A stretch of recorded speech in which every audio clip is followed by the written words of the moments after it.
and boom.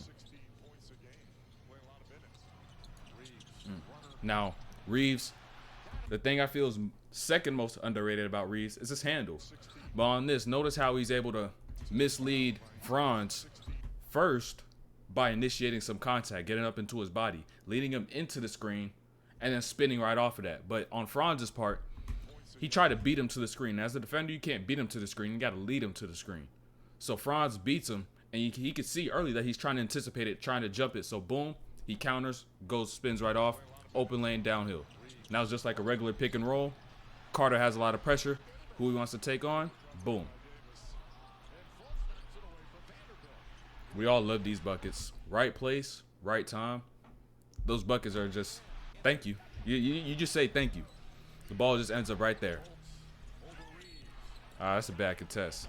Now I know that screen kind of got him caught up, got him mixed up a little bit. But you can't allow yourself to jump down somebody's midline because that's a recipe for disaster. And especially on a guy like Markel, you give him all the space to get into his midi. You need to respect his midi. But now you're going to see Reaves begin to adjust from that contest he just had. Making contests like this. This is a good contest.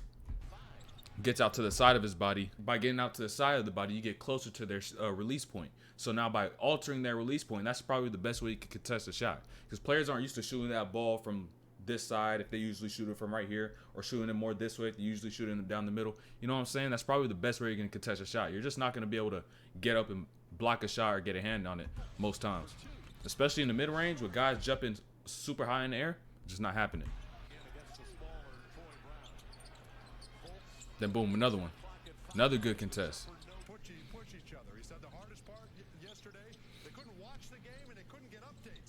Now, I love to show these plays that just show you don't have to go full speed when you're getting downhill.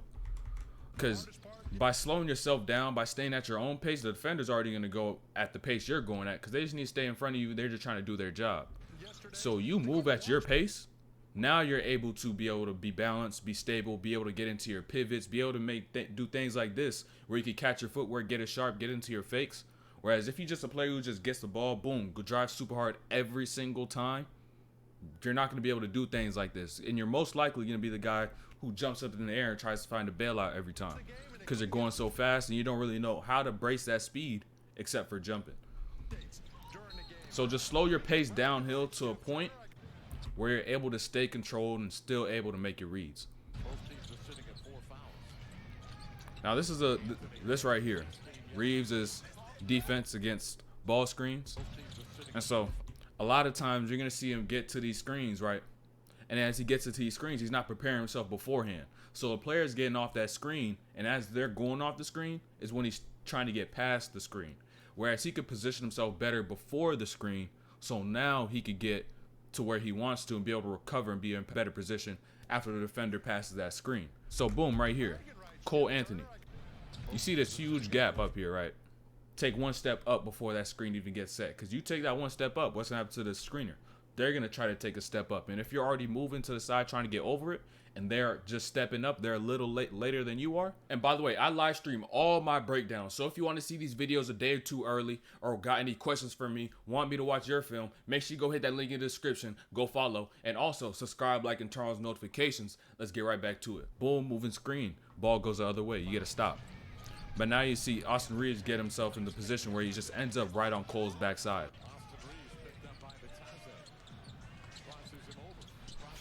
Now this is the most underrated part of Austin Reaves' game, in my opinion. His passing.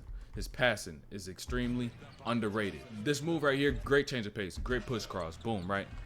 But then notice he sees Hachimura in the corner, the whole other side of the court. But he's not staring him down the whole time. If he stared him down the whole time, this pass will just not be able to get through.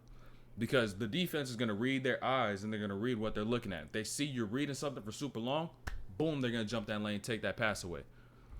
But you're going to see throughout this entire video, throughout all these clips, Reaves is driving and he's just using one spot, using his peripheral to make all these reads. That's what all passers do. All great passers, all good players, that's what they do when they get downhill and they're able to make these passes. They look at one spot so they don't sell what they're reading. And looking at one spot, you're not throwing your attention off or putting too much of your focus on one player or one thing that's going on, because the second that you try to focus on one thing, you're forgetting about 10, 15, 20 different other things. Because in basketball, there's so many different variables.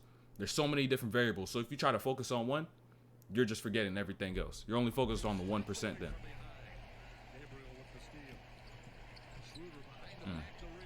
Now this right here. When Braun gets back, right? That's going to be the key if Reaves want to get some minutes. I know defense is important too. But the Lakers have been struggling, as we all know, with shooting. So I feel with their lack of shooting on their squad, if Reaves is able to become a better spot-up shooter and be more confident, and most importantly as a spot-up shooter, then he's going to find himself with getting more minutes in the playoffs. And it's not like he's a terrible defender either. Same situation right here. He's a good passer, bro. He's a good passer, I'm telling you. He's a good passer. He doesn't sell this because you see Franz is staring him down this whole time. But he doesn't even realize that Reaves already sees Hachimura cutting down underneath on this baseline. So, boom. Franz stuck, doesn't even peep. He sees Hachimura. Boom. Hits him right there. Then Bitadze got that goaltend. Bucket goes in. He still gets his assist. Passing, playmaking once again. Now it's not nothing crazy, but notice as he peeps shoulders relocated and then he gets into Caleb Houston. Instead of trying to get to a gap or get to some space, he hits Caleb Houston because he's gonna be the player to go out and try to make that contest. So now he's a little late on that contest. Schroeder gets a little cleaner look. Behind the back. Hey, he showtime a little bit. Just a little bit. Not nothing crazy though. Hey, now, right there, I see the vision. I see what he was trying to go for. He was trying to get that off one, boom, hit, get the foul, right? But it was a good attack. I'm not knocking it. I'm not saying he should have done something different, but I was just thinking something a little different. So what if he caught this right here? You got Franz going all the way under. There's multiple options on this, by the way, too. Boom, you see Franz already going under. Don't even go downhill. Catch this right here. Get behind Gabriel. Boom, knockdown. That's what I was saying. You got to be a little more of a confident shooter and trust his shot. But boom, already here. You see Franz already sprinting. Imagine if he gets downhill right here. Then changes the speeds of his strides. The speeds of his steps. So instead of going 1, 2 quick up, what if he just goes 1 and then gets that other foot slow? 2. That's not no travel, by the way. Not no travel. It's 2 steps. You just go 1, 2. It's just changing the pace of it. And Franz just literally just going to blow by. He's going to blow by. Or he's going to try to make some crazy effort and may even end up fouling. Now peep this Kevon Harris matchup right here. Peep that matchup right there, right? Stop him from getting the ball in bounds, right? Just peep it.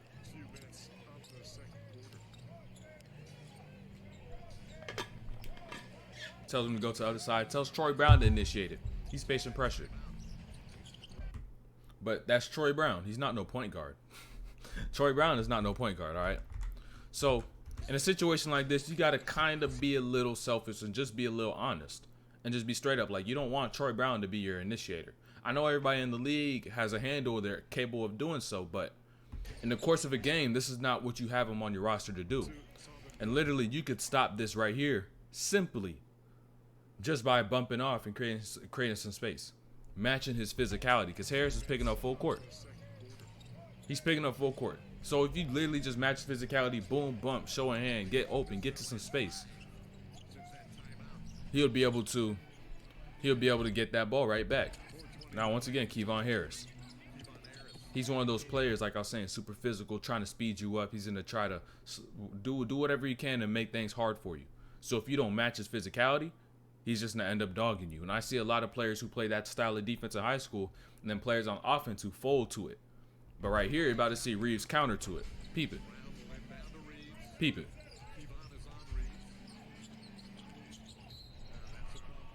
This is something Reaves was doing all night. He was doing this all night where he was getting downhill and the defender was recovering on his backside and then he'll just stop, get him into a shot. Defender couldn't control themselves. Boom, they run straight into him. Boom, foul, and one. Or he just gets to the line to shoot some free throws. So, boom, Kevon Harris recovering. He's trying to get there back hard. So, what does Reaves do? Gets right in front of his path of recovery. Stops, goes up, gets a shooting foul. That's why he shot 16 free throws last night. or 2 nights ago. And boom, right there. Going back to what I was saying about his defending on ball screens. Now, they ain't get much really out of this play, but notice his positioning because you're playing Markel. And since you're playing Markel, they're going to go under because he's not a good three-point shooter right now. Hopefully, just not yet. I still got some hope for it. But going back to Austin Reaves, he wants to go under, but he's playing him so far of a drop that he can't go under. And if he tries to go under, he's going to end up halfway through this paint if he tries to go under. So how could you still go under and be able to stop him before he's able to get to his spots? You just step up a little more. You step up a little more before they go and set that screen. Because now that he's going to set that screen a little higher, and as they set it higher, that's when you drop and you get under. And then you beat him to his spots and get him out of the scoring range. Then you're going to see clips later on where he gets burned for it. But not on this. Damn. Hey, Reaves is not going to come in the lane and dunk on somebody. But what Reaves is going to do is going to go and attack the lane hard as shit. And by attacking the lane hard as shit, you're forcing somebody into contact, and then with more contact comes fouls. And boom, that was also a goaltend as well. Now boom, right here. They made this a little harder than it has to be. They made this harder than it has to be, right? Made this a lot harder than it has to be. Switch it. Switch it. Right? Switch it.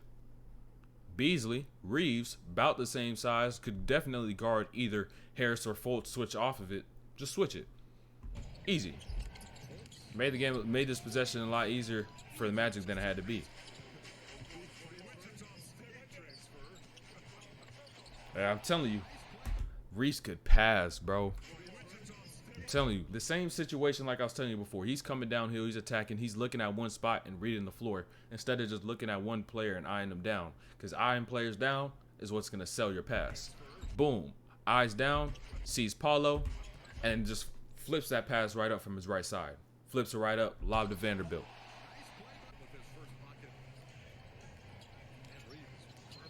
Hey, underrated passer, maybe even an underrated actor. Maybe even a little underrated actor too, bro. Look at this. Players be flopping their ass off nowadays, bro. It's crazy. Be flopping their ass off. This is the same thing I was telling you. Remember when I said that he's too far of a drop, so he's going to get hit with that screen and still end up having to chase over, but by the time he's chasing over, Fultz is already in the position where he wants to score. Right here. Take a little step up higher. So now you step up higher, you force that screen to go higher, then you drop under, then you drop low, and then you go underneath that screen. Instead of having to guard a screen over the top that's set low. Because you want to meet him before he's able to get to his spots. Hey, that was filthy. That was filthy. That's my guy Markel, but that was tough. You see, on those stab attacks, especially when you get the ball off the catch and you go, that's a footwork you actually need to work on. You actually need to work on it. Because anytime you catch at all levels, refs are looking straight at your feet. Looking straight at your feet. And if you mess up, if you slip up on it, know damn well they're going to call it travel. Know damn well they're going to call it travel. So it's something you got to work on. Got to make sure you have it down pat.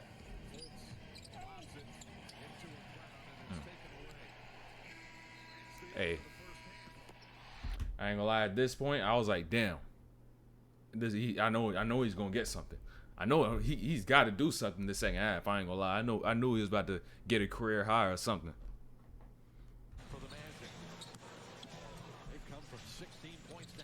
Boom. Now these are tough to guard. These little downhill handoffs or whatnot. These little downhill handoffs, those are super tough to guard. And the second that you see a player open up their shoulders like this, seek contact. Seek contact. Anytime you see him do it. Appreciate that follow. Appreciate that follow, Adam. Appreciate that follow.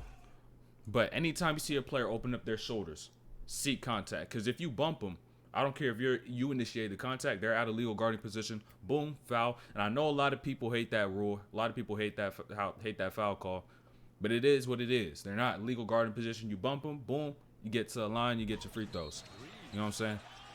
Going back to this. Now, boom, transition. You got to read numbers. You got to count numbers in transition. Reaves missed his numbers. You got to be able to scan this quick and be able to act on it quick. So, boom. Notice as he's coming up, right? Read this. And this is something for me that at least is kind of natural. Where you see defense and how they're stacked up, and now you decide where you want to go.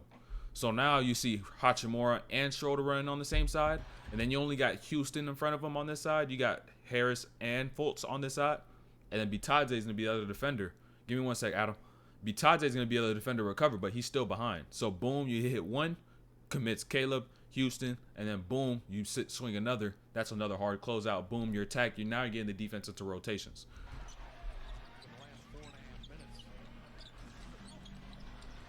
Now you peep that jump though. Now you peep how he jumped that lane. You peep it, right? So boom, that outside hand. I don't like to do this with that outside hand unless you know you're gonna get that. And you're dead sprinting for it, you already see it coming. Boom, outside hand.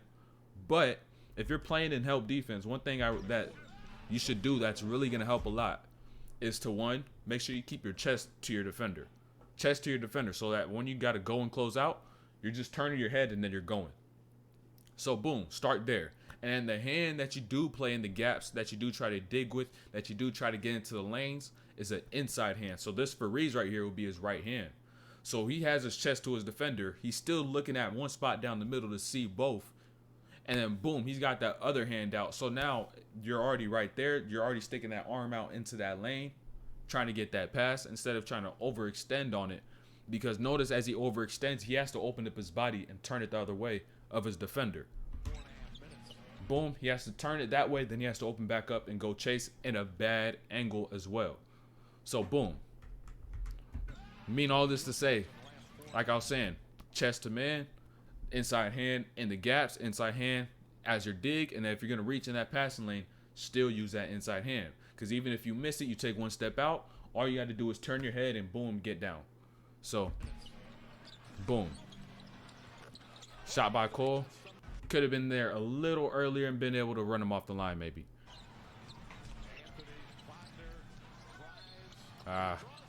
You hate those right there, bro. You hate those. You hate those. You hate those. You can look at him after the play too, bro. He knew it. Like end of the quarter, you fouled like that. He's like, damn, I just did that. Like, damn. I just let him get an easy end one to end the quarter. Just let him take a tough shot. Super basic, but anytime you see an opportunity to make a play like this, where you could draw contact and literally just get a foul, it doesn't have to be a shooting foul or whatever, take it, because it gets you closer and closer to the bonus.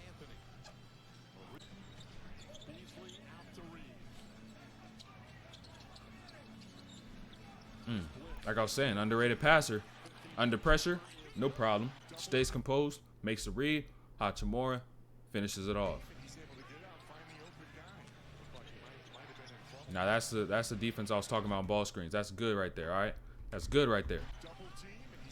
That's good right there. Like I was saying, he's a little higher up. Now, Franz is a little higher himself, but since the screen is a little higher, you can meet him in a range that's still good enough for you to cut him off.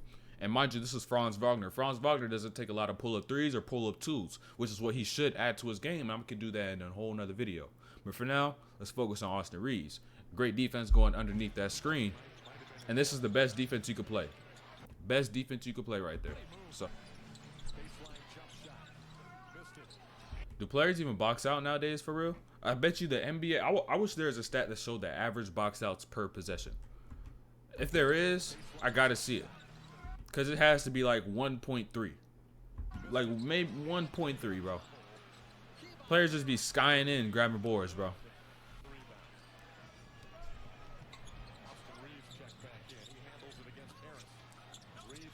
Same read, same type of read. You know what I'm saying? The same thing in the drop coverage. You can't throw the lob unless you see this player in the roll get behind this player in the drop.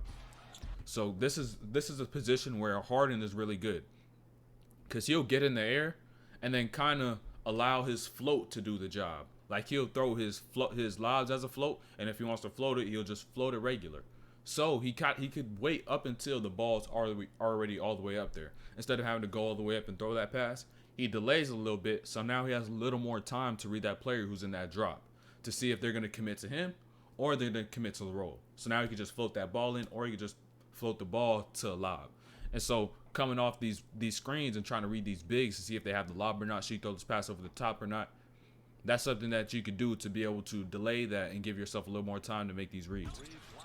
And that's somebody Austin Reaves could even look to, and really any player in general could look to help with their ability to read this drop coverage and read these rolls. Again, at this time he kind of sought more contact. You know, I was talking about before where he would stop and then boom. This time he kind of lead into him a little bit, but ref ain't peep it. Ref ain't peep it though. He able to get his and one, got his bucket. Same thing right here. Same thing right here. That outside hand reach, outside hand jump into the passing lane. You know what I'm saying? Boom. You got to use that inside hand. Inside hand. Make sure your hands are active the whole time. Make sure your hands are active the whole time. So boom, he tries to make that jump. Now he's further up that line, and then now Paulo doesn't get the shot off. He doesn't get a look or attack, but still you're in a vulnerable spot. So like I was saying, chest to man, inside hand, active in the lanes, and boom.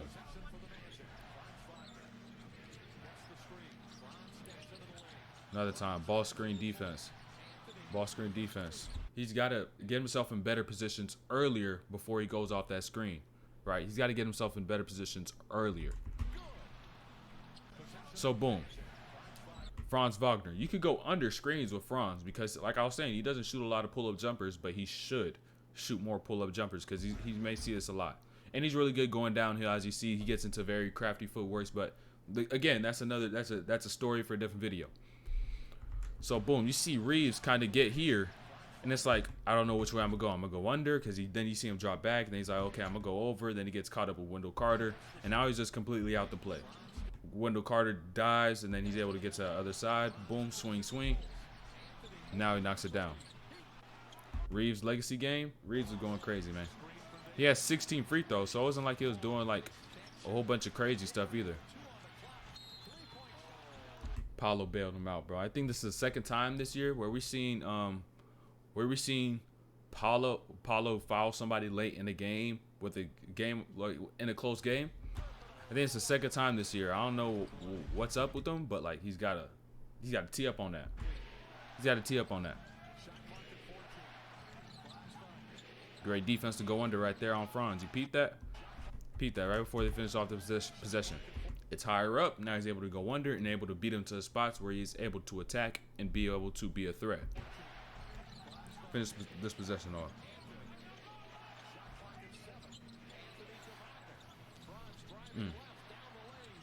Tell you, Franz be crafty, bro. Franz be crafty. Franz is crafty. Boom. Gets that right, and then he steps on that right and then jumps left. Did Paulo make a three this game? I don't know if he did. I don't know.